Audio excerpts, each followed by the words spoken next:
Hi, my name is Howie, and I'm the lead creator, the stage director, and the librettist of Aportia Chryptych, a black opera for Portia White. Aportia Chryptych is about Portia White, who was from Nova Scotia. She was African Nova Scotian, and it's really a piece that brings her back to the collective consciousness. It's not a biopic at all. We begin the opera at the end of Portia's life. She's immediately thrust into the spirit realm where she's fractured into her body, her soul, and her spirit. And it's a navigation of the sort of intermediate realm and how she has to learn to let go of her earthly bonds in the hopes of ascension. And part of that journey is dealing with the sort of cryptic codes of her past. So it's a very cerebral and effervescent journey of self. You know, I've come to realize in my work, I'm working on very granular levels, very detailed impulses and images that now I allow the form to present itself rather than sort of having the form dictate the story. And I think there was a point where I naturally saw Portia being a concert singer. She could be like an instrument, she could be a voice, but she couldn't be a body.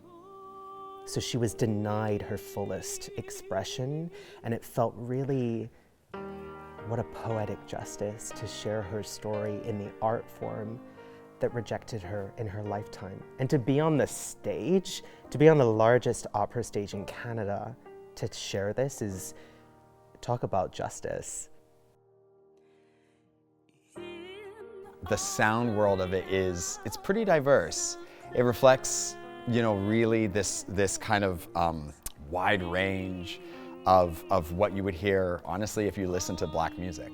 But also, again, kind of crossing into what most of us have come up with in terms of listening to quote unquote opera and thinking about where those worlds collide. We have like spoken word in it, we have R&B, we have hip hop, we have all these references, we have soul, right, funk. I would say like we have kind of half of what you would expect in terms of just your opera orchestra, and then we kind of have, you know, we have a full rhythm section, of course, as a part of the piece that serves to act as that sort of rhythmic vehicle and help us bring in all those genres we know across black music so well. I love in the show, it's a piece called Mother to Son, and the subtitle of it is called Crystal Stare. And what I really love about it is that the text is by Langston Hughes. And so when Howie and I were collaborating on how to write it, you know, we had our source material that we started with. And you're sort of looking at this material being like, how do you even pay homage to this, right? There's such a reverence to the text that exists already, even just in being penned by Langston Hughes himself. But what I really love is that it serves such a specific role in the storytelling in the show, and we get to hear it in this way where it's like, we are taking something that are words that belong to us as members of the black community. We hear that on this stage, in this genre, and it is a really beautiful amalgamation of where these worlds cross over, really. Hi, my name is Nima Bickersteth, and for Aportia Chryptych, I will be singing the role of Portia Body, and I'm also the dramaturg on the project. I think when Howie first asked me, I was like, I don't do that, I don't know what that is. And then I realized, because I've devised so many works and been a part of so many processes, that is actually what I do. Process, digging into the process, asking the questions, and supporting the creators. So I'm there for Howie and Sean to communicate with each other. Because I'm a singer, I can bring that aspect in and inform or ask questions around why things are happening and how that will relate to the performers. And so just making sure that we're always together and grounded in the ideas and philosophies and questions that we're asking, that we're going as deep as possible to carry them forward.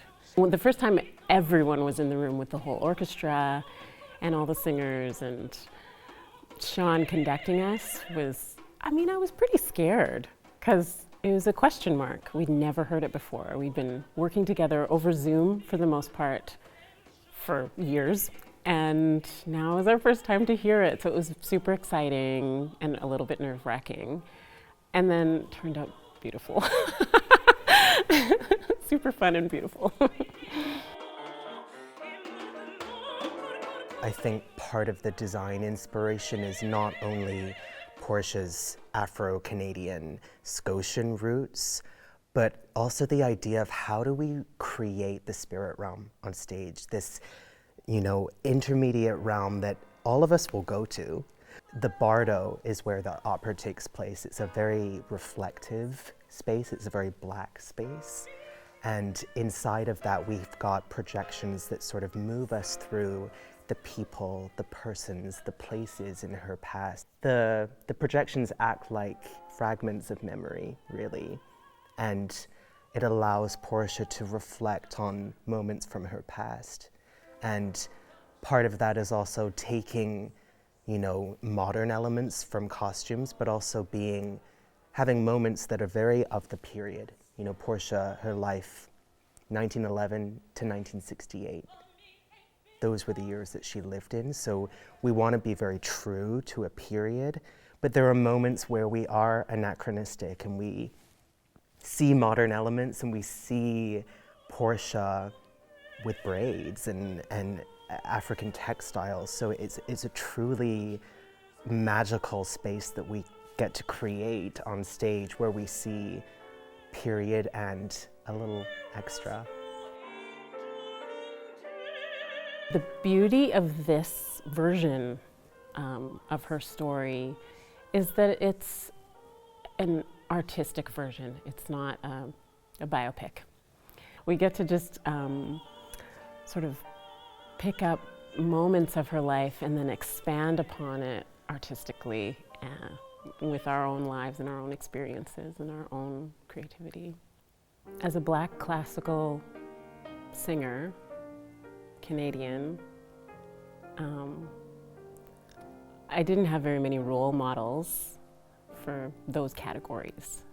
And I didn't have her as a role model until about 5 years ago. I didn't really know who she was. So it's an incredible honor to be able to tell some of her story with my voice and my identity and sort of overlap it onto her. Thinking about people seeing this for the first time is pretty wild. It's beautiful, it's daunting, but especially as artists and especially as people who create, as people who are tasked with demonstrating our humanity as human beings, we have an obligation to make sure that our stories are reflective of what we truly are and the direction that our world is truly going. In the opera, we say Portia's name, I think, over 100 times. And I've done that deliberately so we don't forget her. Because I find there's an injustice that we don't know who she is. And I hope that people take away from this that we never forget her again.